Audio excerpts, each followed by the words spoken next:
Today we are going to discuss about chapter number 8, respiration and circulation. Respiration chapter is recently added in your syllabus.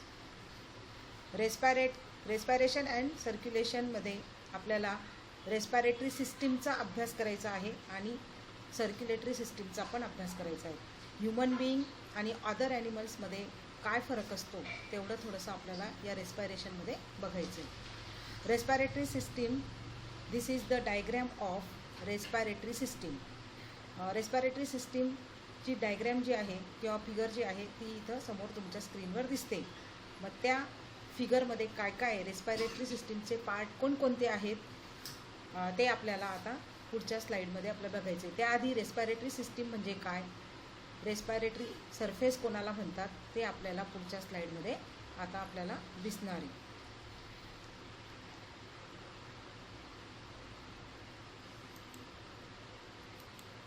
Respiration, it is a biochemical process of oxidation of organic compounds in an orderly manner for the liberation of chemical energy in the form of ATP. That means respiration ही एक biochemical process आहे. आता biochemical process म्हणजे काय, तर biochemical process are the chemical processes that occur in living organisms. म्हणजे एक chemical processes आहे की त्या लिव्हिंग ऑर्गॅनिझममध्ये म्हणजे सजीव प्राण्यांमध्ये त्या आपल्याला दिसतात. तर अशा लिव्हिंग ऑर्गॅनिझम्समध्ये ज्या बायोकेमिकल रिॲक्शन्स होतात त्यालाच बायोकेमिकल प्रोसेस असं म्हटलं जातं. मग the process of oxidation, oxidation म्हणजे काय, the process in which a chemical substance changes because of the addition of oxygen. म्हणजे ऑक्सिजन जो असेल तो तिथं ॲड होतो सबस्टन्समध्ये आणि त्या केमिकल सबस्टन्समध्ये चेंजेस होतात, तर त्या प्रोसेसला म्हणतात oxidation. Oxidation of organic compounds. आता ऑर्गॅनिक कंपाऊंड्स जे आहेत ते तुम्हाला माहितीच आहे. Organic compounds that's content carbon hydrogen bonds. Example आहे फ्रक्टोज असेल, ग्लुकोज असेल, गॅलॅक्टोज असेल, तर हे त्याचे ऑर्गॅनिक कंपाऊंड्सचे एक्झाम्पल आहेत. मग हे जे बायोकेमिकल प्रोसेस आहे की ज्याच्यात ऑक्सिडेशन, ऑर्गॅनिक कंपाऊंड्सचं ऑक्सिडेशन होऊन ते एक ऑर्डरली मॅनरमध्ये त्याचं लिबरेशन होतं आणि केमिकल एनर्जी त्याच्यापासून तयार होते, म्हणजे in the form of ATP. मग त्या प्रोसेसला म्हणायचं रेस्पिरेशन. त्याचा फॉर्म्युला आहे C6H12O6 + 6O2. तर त्याच्यापासून आपल्याला 6CO2 + 6H2O + 38 ATP मॉलिक्युल्स आपल्याला मिळतात. म्हणजे 38 ATP मॉलिक्युल्स जे असतील तर ATP मॉलिक्युल्स म्हणजे काय, ॲडिनोसिन ट्रायफॉस्फेट. तर अशा पद्धतीने या बायोकेमिकल प्रोसेसमध्ये ऑक्सिडेशन ऑर्गॅनिक कंपाऊंड्सचं होऊन आपल्याला एनर्जी, केमिकल एनर्जी जी असेल तर ती केमिकल एनर्जी आपल्याला मिळत असते. Gaseous exchange takes place between organism and the environment. आता गॅसियस एक्सचेंज जे असतात तर it can takes place between the organism and the environment. जे कार्बन डायऑक्साईड असेल, ऑक्सिजन असेल, आपण ऑक्सिजन घेतो, कार्बन डायऑक्साईड आपण सोडतो. तर असं जे काही गॅसियस एक्सचेंज असेल प्राण्यांमध्येही तसंच आहे, ते ऑक्सिजन घेतात आणि कार्बन डायऑक्साईड सोडतात. तर हे गॅसियस एक्सचेंज असतात तर it can be takes place between the organism and the environment. जे परिसर, आजूबाजूचा आपला अवतीभोवतीचा परिसर आणि सजीव प्राणी जे असतील तर या दोघांमध्ये गॅसियस एक्सचेंज हे होत असतात. कार्बन डायऑक्साईड सोडतो आणि आपण ऑक्सिजन घेतो. The site of gaseous exchange is called as respiratory surface. म्हणजे जी साईट असेल की ज्या साईटपासून गॅसियस एक्सचेंज होतात त्या साईटला म्हणायचं respiratory surface. Next slide. Organs of respiratory exchange. म्हणजे कोणते कोणते ऑर्गन्स असतात की जे रेस्पिरेटरी एक्सचेंज त्याच्यामुळे होतात, म्हणजे गॅसियस एक्सचेंज आपल्याला होताना दिसतात. It is a simple physical process. ही एक सिम्पल अशी फिजिकल प्रोसेस आहे. त्याचे जे फीचर्स आहेत, इफिशियंट फीचर्स जे आहेत की गॅसियस एक्सचेंज होण्याचे, तर it should have a large surface area. त्याचा सरफेस एरिया जो असेल तो लार्ज असतो. इट शूड बी थिन, बारीक असते, highly vascular and permeable to allow exchange of gases. Highly vascular. Vascular म्हटलं तर व्हॉस्क्युलर म्हणजे काय की त्याच्यात veins, blood capillaries, blood arteries असेल, ब्लड व्हेन्स असतील तर त्यांचं जे काही कॅपेलरीजचं जाळं असेल तर ते जाळं त्याच्या भोवती असतं. मग म्हणून ते बारीक असतात आणि हायली व्हॉस्क्युलर असतात आणि त्या permeable to allow exchange of gases, म्हणजेच गॅसेस एक्सचेंज करण्यासाठी त्या परमेबल असतात. इट शुड बी मॉइस्ट, त्या थोड्याशा मॉइस्ट असतात म्हणजे ओलसर असतात. Then gaseous exchange takes place in plants. प्लांट्समध्ये गॅसियस एक्सचेंज जे असेल ते कशा पद्धतीने होतात तर ते आपल्याला आता बघायचं आहे. The shape and structure of plants, that is the shape and structure of plants facilitate gaseous exchange by diffusion method. आता गॅसियस एक्सचेंज असतात. आता फॅसिलिटेट म्हणजे काय तर to make something possible or easier, जे एखादी गोष्ट सोपी किंवा सोयीची किंवा सुकर करणे त्याला म्हणतात फॅसिलिटेट. मग प्लांट्समध्ये त्याचा शेप असेल, त्याचा आकार आणि त्याच्या जे काही रचना असेल तर ती रचनाच अशी केलेली असते की ज्याच्यामुळे एखादी गोष्ट तिथं सोपी किंवा सुकर किंवा त्याला सोयीची होते. तर गॅसियस एक्सचेंजसाठी जी सोय असेल तर ती सोय तिथं त्या प्लांट्समध्ये असते. तर बाय डिफ्युजन मेथड. आता डिफ्युजन म्हणजे काय हे तुम्हाला माहिती, ऑस्मॉसिस आणि डिफ्युजन.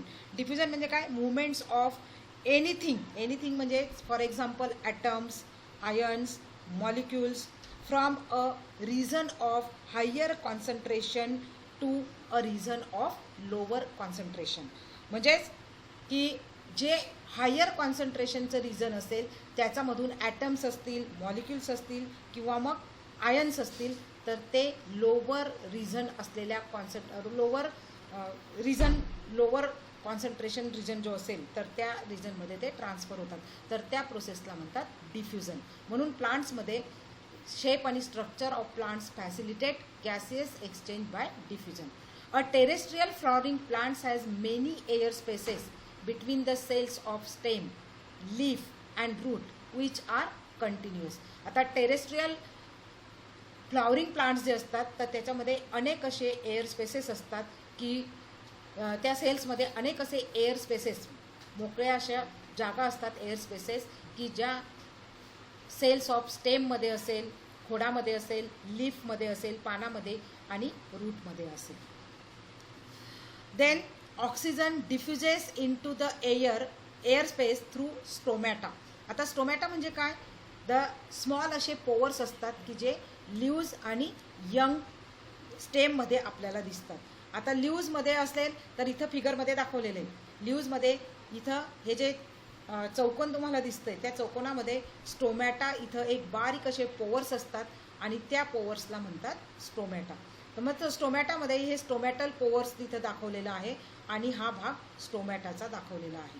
तर हे लीफमध्ये यंग स्टेम असेल आणि लीफ असेल किंवा लीव्ज असेल तर याच्यामध्ये स्टोमॅटा असतात. आणि उडी फ्लावरिंग प्लांट्स जे आहेत तर उडी फ्लावरिंग प्लांट्स म्हणजे ट्रीज आणि श्रब्स जे आहेत तर they have an external impervious. आता इम्पेरव्हियस म्हणजे काय तर इम्परव्हियस म्हणजेच it can not allowing water to pass through, म्हणजे त्याच्यातून वॉटर सहजगत्या पास होऊ शकत नाही, त्याला म्हणतात इम्परव्हियस. तर असे जे काही बार्क असेल म्हणजे झाडाचे जे काही खोड असेल तर की जे हार्ड आहे, ज्याच्यातून गॅसियस एक्सचेंज सहसा होऊ शकत नाही किंवा पाण्याची एंट्री त्याच्यात होऊ शकत नाही, तर असं अशा याच्यामध्ये गॅसियस एक्सचेंज जे आहे तर ते gaseous exchange can occurs through small pores in the stem. मग त्या खोडाच्या याच्यामध्ये जे स्मॉल पोवर्स असतात, छिद्र असतात, बारीक छिद्र, तर त्या बारीक छिद्रामधून ते जातात. त्यालाच म्हणतात, त्या सरफेसला, स्टेमच्या सरफेसला म्हणतात लेंटिकल्स. त्या सरफेसला म्हणतात it is called as lenticels. The gaseous exchange occurs through small pores in the stem surface called lenticels. तर इथं या दुसऱ्या फिगरमध्ये इथं लेंटिकल्स दाखवलेले. हे झाडाचं एक खोड दाखवलेलं आहे आणि त्या झाडाच्या खोडामध्ये असे बारीक बारीक जे काही पोवर्स दिसत आहेत येलो कलरमध्ये तर त्याला म्हणतात लेंटिकल्स. तर ते लेंटिकल्स आहेत. त्याच्यानंतर रेस्पायरेशन इन ॲनिमल्समध्ये animals show wide variety of respiratory surfaces or organs. ॲनिमल्समध्ये वाईड व्हरायटीमध्ये रेस्पायरेटरी सर्फेसेस असतात किंवा मग प्रॉपरली ऑर्गन्स पण तिथं असतात. The respiratory surfaces differ in various animals. वेगवेगळे ॲनिमल्स असतील तर त्याच्यामध्ये रेस्पिरेटरी सर्फेसेस पण हे वेगवेगळे असतात. In higher animals respiratory organs associated with a transporter system. आता हायर ॲनिमल्समध्ये असेल म्हणजेच कॉर्डेट्स ॲनिमल्स जे असतील तर जनरली त्या कॉर्डेट्स ॲनिमल्समध्ये रेस्पिरेटरी ऑर्गन्स जे असतील तर it can B associated with a transport system. एक प्रकारची ट्रान्सपोर्ट सिस्टीम त्याच्यामध्ये असते. मग असे हे रेस्पिरेटरी ऑर्गन्स आपल्याला ॲनिमल्स कोणते आहेत, त्यांचं हॅबिटॅट कोणतं आहे आणि रेस्पिरेटरी सरफेस किंवा त्याचे ऑर्गन्स कोणते तर ते आपल्याला या चार्टच्या माध्यमातून बघायचं आहे. The organisms that means protist, sponges and coelenterates. Their habitat is aquatic and the respiratory surface is plasma membrane. म्हणजे ते प्रोटिस्ट असतील, स्पॉन्जेस असतील, सायकॉन वगैरे जे आहे आणि सिलेंट्रेट्स असतील तर हे ॲक्वॅटिक ॲनिमल्स आहेत आणि हे ॲक्वॅटिक ॲनिमल्स त्यांचं प्लाझ्मा मेम्ब्रेन थ्रू रेस्पिरेशन हे होत असतं. म्हणजे गॅसेस एक्सचेंज जे आहे ते या प्लाझ्मा मेम्ब्रेनमार्फत होत असतं. तसंच सेकंड याच्यामधल्या ऑर्गॅनिझम्स आहेत फ्लॅटवॉर्म्स लाईक प्लॅनेरिया. जे फ्लॅटवॉर्म्स आहेत, प्लॅनेरिया असेल, ॲनिलिड्स, अर्थवॉर्म फॉर एक्झाम्पल आहे अर्थवॉर्म, नेरीज, लीच. तसंच amphibians that is for example frog. These are aquatic or semi aquatic animals in which in these animals the respiratory surfaces are plasma membrane, general body surface that means the moist skin. That means in case of frog जो असेल तर फ्रॉगमध्ये जे respiration असेल किंवा gaseous exchange असेल ते skin मार्फत त्याच्यामध्ये होत असतं. फ्रॉग हा ॲम्फिबियन्स आहे. ॲम्फी म्हणजे काय, बोथ, आणि बायोज म्हणजे काय, लाईफ. म्हणजे ते दोघं प्रकारचे लाईफ तो जगू शकतो. तर जमिनीवरही राहू शकतो आणि पाण्यातही राहू शकतो. पाण्यात गेल्यानंतर तो त्या स्किन मार्फत आपलं गॅसेस एक्सचेंज करत असतं. In case of water the frog can be exchange their gases through moist skin. Body surface असेल, general body surface that means the skin. And other animals म्हणजेच प्लॅटफॉर्म्स आणि ॲनिलिड्समध्ये जे आहेत ते मग प्लाझ्मा मेम्ब्रेनद्वारा होत असतं. तसंच इन्सेक्ट्स हे कम्प्लिटली टेरेस्ट्रियल ॲनिमल्स आहेत, म्हणजेच जमिनीवर राहणारे आहे. तर अशा इन्सेक्ट्समध्ये ट्रॅकियल ट्यूब्स आणि स्पायरॅकल्स त्याच्यामध्ये असतात. आपण कॉक्रोचमध्ये ते शिकलो आहे स्टडी टाईपमध्ये. अरॅक्निड्स लाईक स्पायडर्स अँड स्कॉर्पियन्स. आता स्पायडर्स कोळी आपण त्याला म्हणतो मराठीत, आणि स्कॉर्पियन्स म्हणजे विंचू. तर हे जे काही अरॅक्निड्स आहेत, आता अरॅक्निड्स जे आहेत तर अरॅक्निड्स म्हणजे काय, अष्टपाद, 8 पाय असलेले प्राणी जनरली, तर त्यांना आपण अष्टपाद म्हणतो. तर अशा प्राण्यांमध्ये हे जमिनीवर राहणारे प्राणी आहेत. तर अशा प्राण्यांमध्ये रेस्पिरेटरी ऑर्गन जे असतात ते काय असतात, बुक लंग्स त्याच्यामध्ये असतात. त्याच्यानंतर आर्थ्रोपोड्समध्ये तर आर्थ्रोपोड्स लिम्युलस हा ॲनिमल जो आहे आर्थ्रोपोड्स संधिपाद वर्गातले प्राणी, तर हे ॲक्वॅटिक असतात. याच्यामध्ये बुक गिल्स इथं असतात. ॲम्फिबियन्स टॅडपोल्स ऑफ फ्रॉगचा लार्व्हा जो आहे त्या लार्व्हाला म्हणतात टॅडपोल्स. आणि सॅलामँडर्स अँड न्यूट्स. आता न्यूट्स जे आहेत तर ते न्यूट्स म्हणजे काय, तर न्यूट्स हा एक ॲम्फिबियन्समधलाच एक प्राणी आहे. तर त्या ॲम्फिबियन्समध्ये सॅलामँडरसारखाच तो असतो. आणि हा जो न्यूट्स असेल तर हा सेमी ॲक्वॅटिक प्राणी आहे, ब्राईट कलरचा असतो, which can be found in the north America, Europe and northern Asia. याच्यामध्ये तो आपल्याला जनरली सापडतो. तो सेमी ॲक्वॅटिक असतो आणि एक्सटर्नल गिल्स जे आहेत त्या एक्सटर्नल गिल्स मार्फत त्याचे जे रेस्पिरेशन असेल तर ते एक्सटर्नल गिल्स म्हणजे बाहेरून त्याला कल्ले असतात. देन नेक्स्ट जो आहे तो fish is aquatic animals. Fishes are aquatic animals and they can be exchange their gases through internal gills. म्हणजे आतील जे असेल तर ते कल्ले त्यांना श्वसनासाठी दिलेले असतात. देन रेप्टाईल्स, बर्ड्स आणि mammals they are completely terrestrial animals. हे रेप्टाईल्स असेल, बर्ड्स असेल आणि मॅमल्स आहे हे जमिनीवर राहणारे प्राणी आहेत आणि यांचे जे काही रेस्पिरेटरी ऑर्गन असेल तर ते लंग्स आहेत. तर लंग्स आणि ही एक ट्रान्सपोर्ट सिस्टीम आहे, म्हणजे रेस्पिरेटरी सिस्टीम जी आहे तर ती रेस्पिरेटरी सिस्टीम याच्यामध्ये असते. तर रेप्टाईल, बर्ड्स आणि मॅमल्समध्ये लंग्स मार्फत गॅसेस एक्सचेंज होतात. टर्टल्स अंडर वॉटर जे आहे तर ते अंडर वॉटरमध्ये राहतात. तर त्यांचे जे काही रेस्पायरेशन असेल ते क्लोएका मार्फत होतं. क्लोएका जे आहे तर त्या क्लोएका मार्फत त्याच्यामध्ये जे गॅसियस एक्सचेंज असेल तर ते त्या गॅसियस एक्सचेंज त्याच्यामध्ये होत असतं. त्याच्यानंतर नेक्स्ट स्लाईड आपण बघू. नेक्स्ट स्लाईडमध्ये आता मेन आपल्या ह्युमन रेस्पायरेटरी सिस्टीम आली आहे. The human respiratory system consist of 2 parts, that is upper respiratory system and lower respiratory system. Upper and lower respiratory system.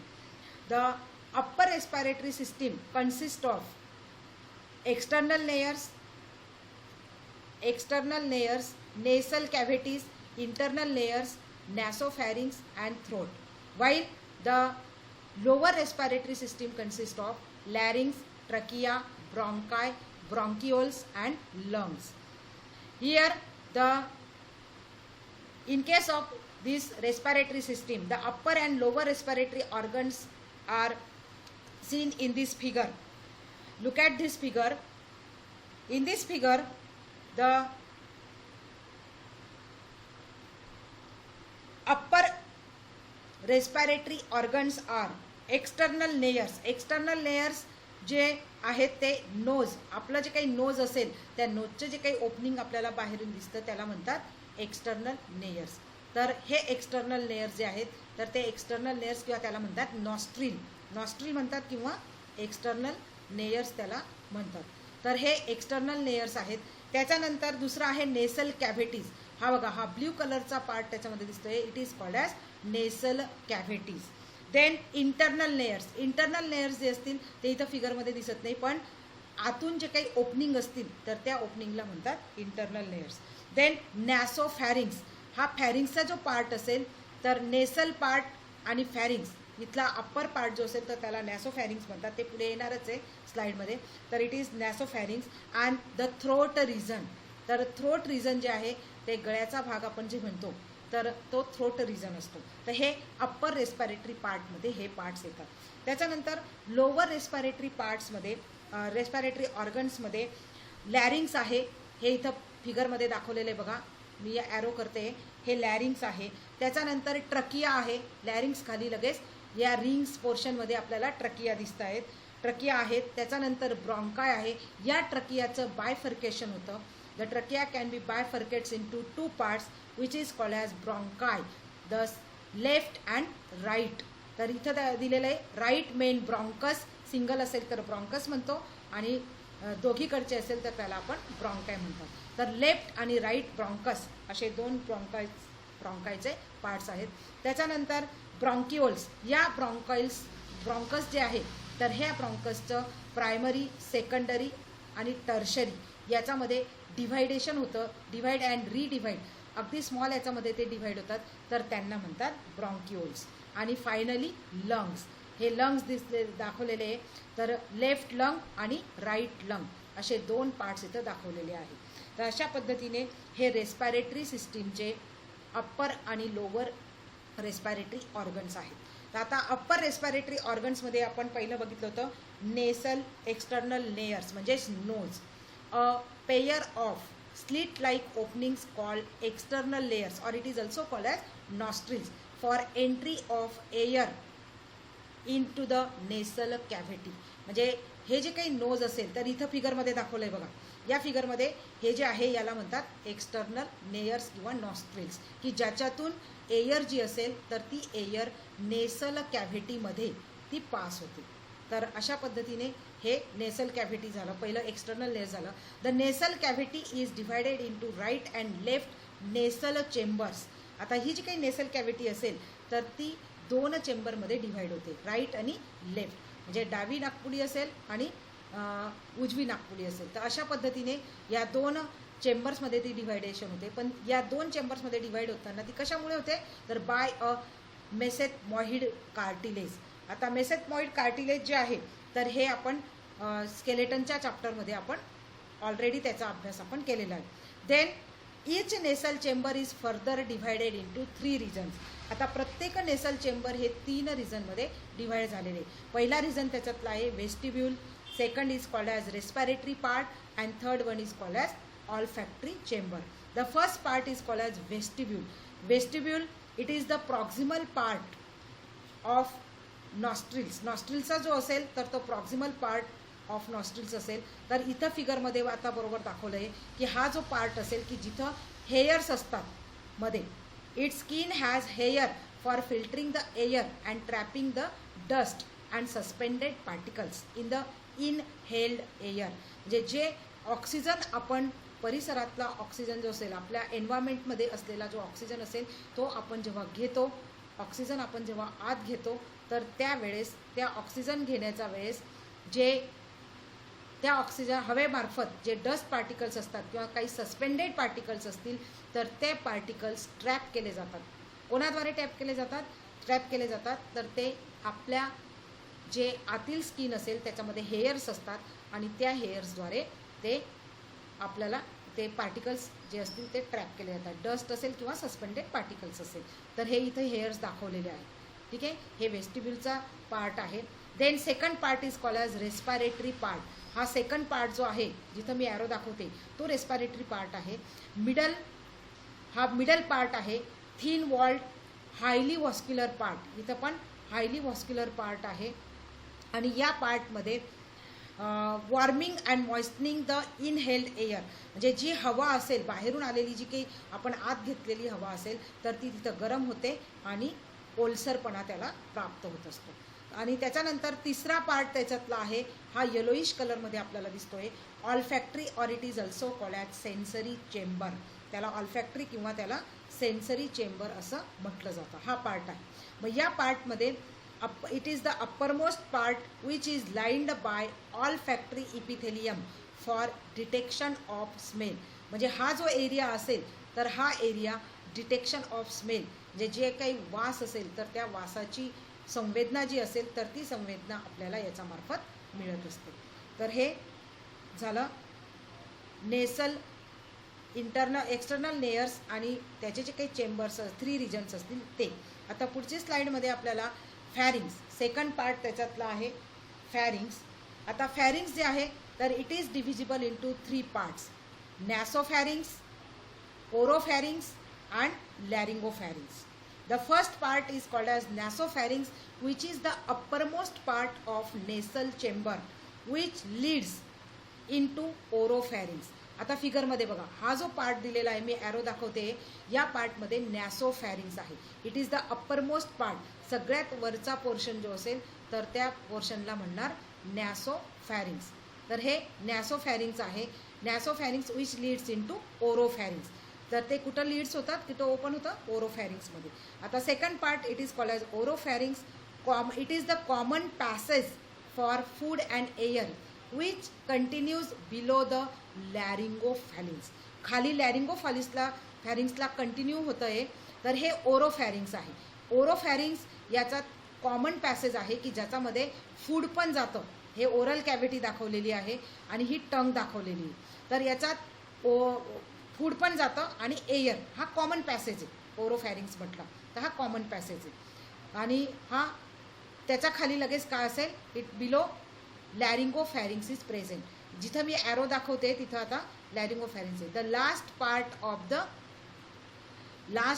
Of the pharynx which is found between hyoid bone and larynx and oesophagus. आता hyoid bones म्हणजे काय हे तुम्हाला माहिती आहे. स्केलेटनमध्ये आपण मागच्या वेळेस बघितलं होतं, मागच्या वर्षी. तर हायोइड बोन आणि लॅरिंग्स या दोघांमध्ये लॅरिंगोफॅरिंग्स जे आहे तर ते लॅरिंगोफॅरिंग्स इथं आपल्याला दिसतं. तर इसोफेगस आणि लॅरिंग्स यांच्यामध्ये आणि हायोइड बोन यांच्यामध्ये आपल्याला ते दिसतंय. तर which helps guide for food and air where to go. म्हणजेच ते कशासाठी असतं लॅरिंगोफॅरिंग्स हे कशासाठी आहे की फूड आणि एअर असेल तर दोघं येत असेल तर फूड कुठं जाणार आणि एअर कुठं जाणार हे त्याच्यामुळे आपल्याला समजतं.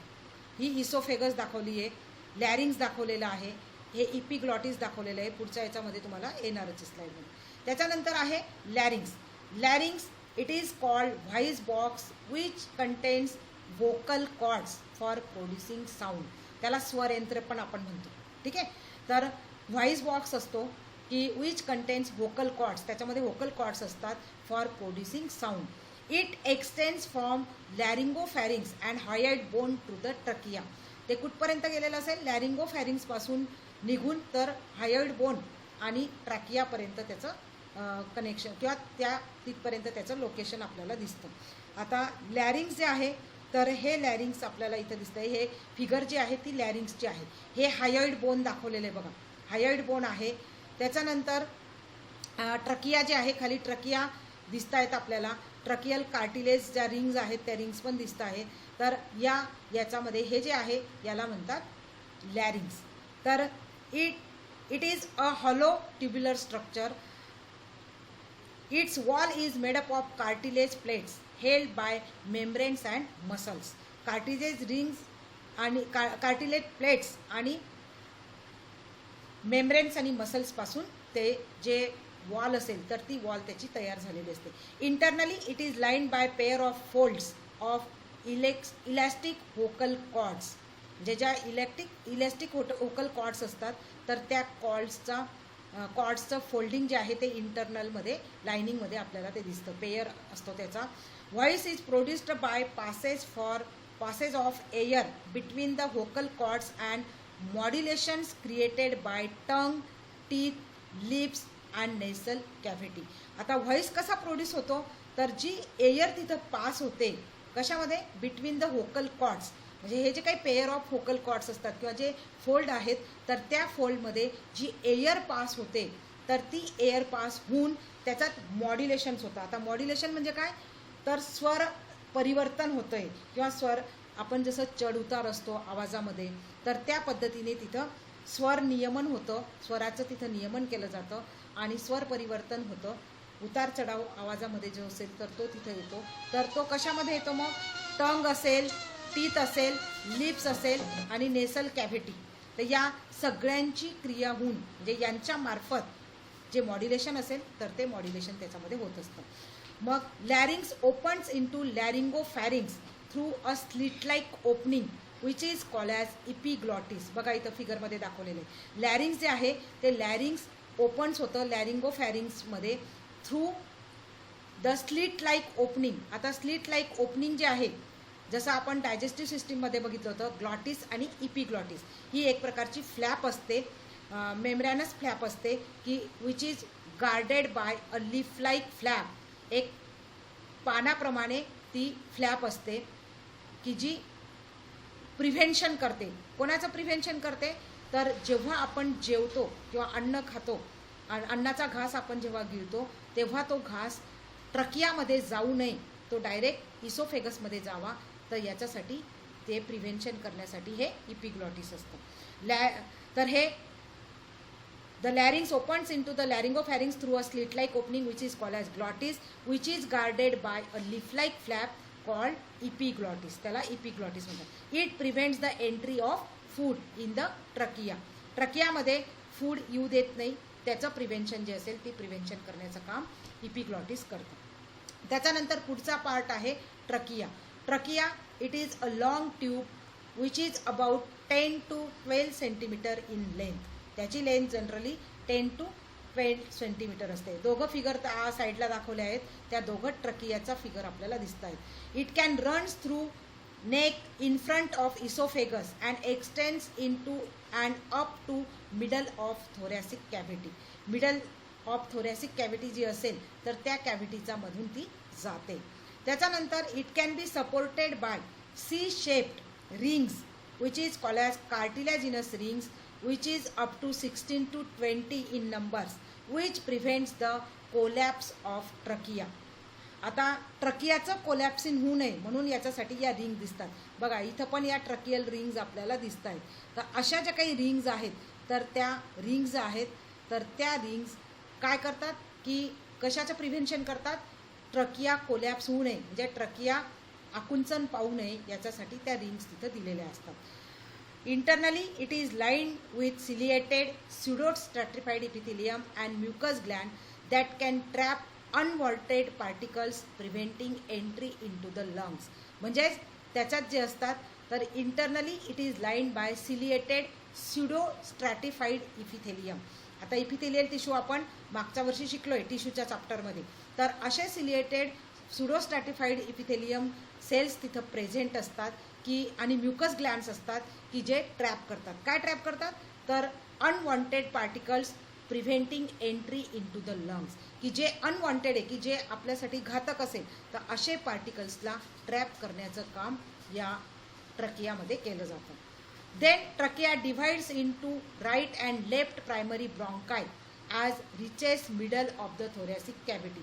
म्हणजे मिडलला थोरॅसिक कॅव्हिटीमध्ये त्या ट्रकियाचं डिव्हायडेशन होतं दोन ब्रांचेसमध्ये. या इथं फिगरमध्ये दाखवलं आहे बघा. राईट लंग आणि लेफ्ट लंग दिले आहे. ही ट्रकिया आहे. इथं ट्रकियल कार्टिलेज क्लिअर दिसत आहेत. हे लॅरिंग्स आहेत. लॅरिंग्स लगेच ट्रकियाला जॉईन झालेलं आहे. त्याच्यानंतर या ट्रकियाच्या या दोन मेन ब्रांचेसमध्ये डिवायडेशन झालेलं आहे, राईट ब्रॉन्कस आणि लेफ्ट ब्रॉन्कस. मी ॲरो दाखवते, राईट ब्रॉन्कस आणि लेफ्ट ब्रॉन्कस. आता हे राईट आणि लेफ्ट ब्रॉन्कस जे आहेत, तर internally these are also supported by C shaped incomplete rings of cartilage. याच्यामध्ये रिंग्स असतात कार्टिलेजचा, पण त्या कशा असतात, इनकम्प्लीट असतात, त्या कम्प्लीट त्याच्यामध्ये नसतात. Then primary bronchi divide to form. आता हे जे काही प्रायमरी ब्रॉन्काय असतील, तर राईट ब्रॉन्कस असेल किंवा लेफ्ट ब्रॉन्कस असेल, तर it can be divide to form secondary and tertiary bronchi. Secondary आणि टर्शरी म्हणजे त्याच्यात डिव्हायडेशन होतं आणि रिडिव्हायडेशन होतं, आणि त्याच्यात सेकंडरी आणि tertiary bronchi which leads into terminal bronchioles, की जे टर्मिनल ब्रॉन्क्युल्समध्ये त्याचं बायफर्केशन होतं, एंडिंग इन टू अल्व्हिओलाई, आणि शेवटी ते कुठं एंड होतात, अल्व्हिओलायला एंड होतात. Then next part is lungs. Lungs, the main respiratory organ of humans. In case of human being, lungs are the main respiratory organ. One pair of spongy and elastic lungs present in the thoracic cavity. Spongy असतात, elastic असतात, and it is present in the thoracic cavity. Each lung is enclosed and protected by a double pleural membrane. आता प्रत्येक lungs जे असेल तर ते protect केलेलं असतं कशामध्ये, double plural membrane. Outer membrane is called as parietal membrane and inner membrane is called as visceral membrane. बघा इथं दुसऱ्या फिगरमध्ये दाखवलेलं आहे की हा जो काही आउटर मेम्ब्रेन असेल तर त्या आउटर मेम्ब्रेनला म्हणायचं प्ल्युरल. आउटर मेम्ब्रेन जे असेल तर त्या आउटर मेम्ब्रेनला म्हणायचं परायटल मेम्ब्रेन. हा परायटल प्ल्युरा दाखवलेला आहे बघा फिगरमध्ये, परायटल प्ल्युरा. आणि सेकंड मधले जे आहे inner layer, it is called as visceral pleura. त्याला व्हिसरल प्ल्युरा किंवा व्हिसरल मेम्ब्रेन पण म्हणू शकतो, परायटल मेम्ब्रेन आणि व्हिसरल मेम्ब्रेन.